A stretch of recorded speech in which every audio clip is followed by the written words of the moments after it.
What's going on, home studio addicts? I'm chilling down in the studio with the cats today, and we're going to talk a little bit about mixing some flute. Now, this instrument's not something that I come across very often, but recently I posted a video on mixing some saxophone, and that video is doing really well, so I figured I'd put this out there to see if this could help anyone out.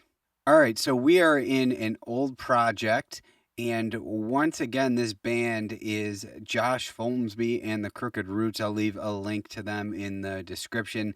Yeah, this was recorded a while back, so I had to kind of dig this project up and open it up. I hadn't been in it in a long time and was actually surprised with some of the moves that were done here. Now, if you guys know me well, you know I like to throw a ton of plugins on my tracks, and when I opened this up I found that there were only 2 plugins on this flute track, which kind of surprised me, but it sounds awesome. Here's just a little bit of it.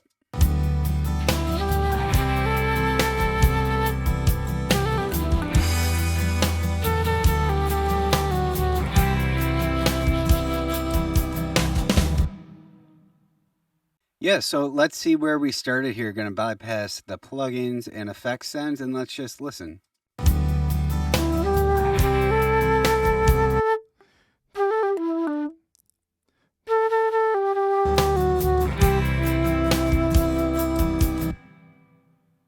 Yeah, so that sounds a lot worse with the plugins off, go figure.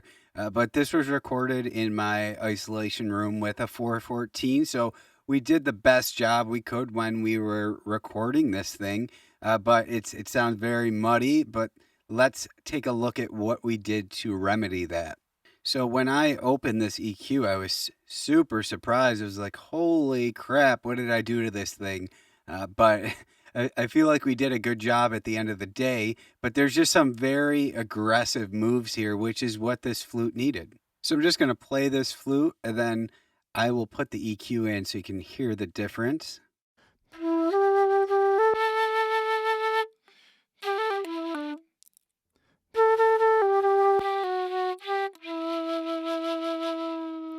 So we really just brighten this sucker up, and a lot of that is being done with this high shelf and this super wide bell boost here at 3K. So with this shelf here at about 5K, we really just brought up that almost wind sound, or the sound of the player blowing on the flute. So let me show you that real quick.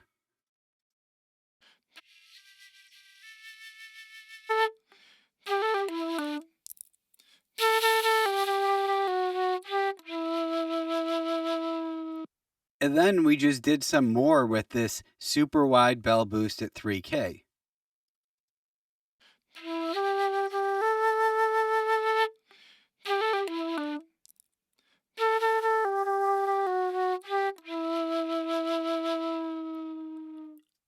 And then to bring out a little bit more of the fundamental notes, I actually boosted it about 1.5K, where I would usually boost a guitar.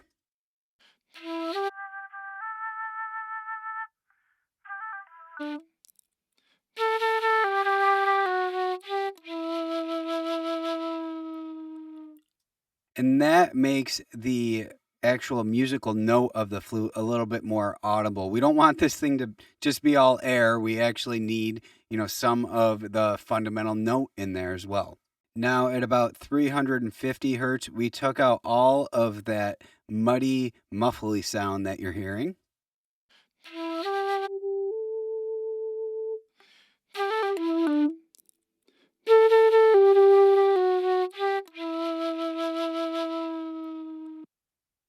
Then I just rolled everything off to 190 hertz. Now, because there's so much other music going on, we're not really going to hear any of this low end of the flute, so we don't need that in there cluttering up the mix.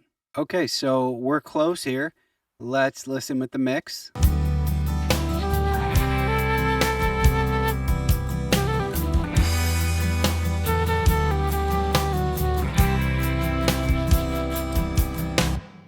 So we're getting close, but let's see what else we did. So with Virtual Mix Rack, we added a compressor and some harmonic excitement. So let's just bypass revival here and look at the compressor. I'm just going to play this and see how much compression we're getting.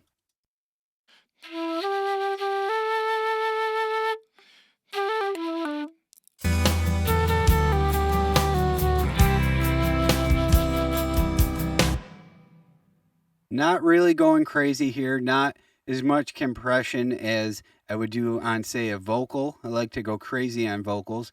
But here we're getting maybe max 5 dB gain reduction. We got the ratio at 5:1. Medium attack, fastest release. So this is just going to level off the notes a little bit. Always pleasing when things aren't peaking in volumes, things like that. So with Revival here, we are just using the top shimmer, which is high-end harmonic distortion, which is just going to add more air to this already very bright flute, and we got this cranked about halfway. So I will just bring this guy in and show you what it's doing.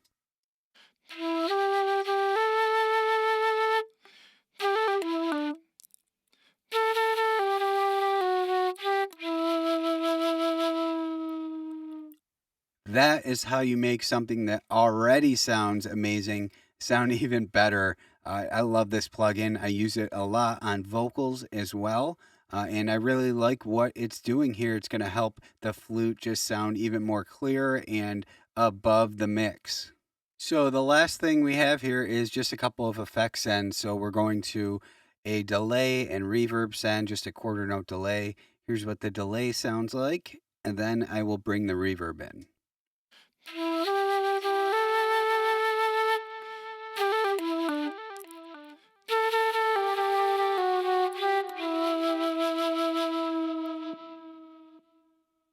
So here's a little bit of a before and after.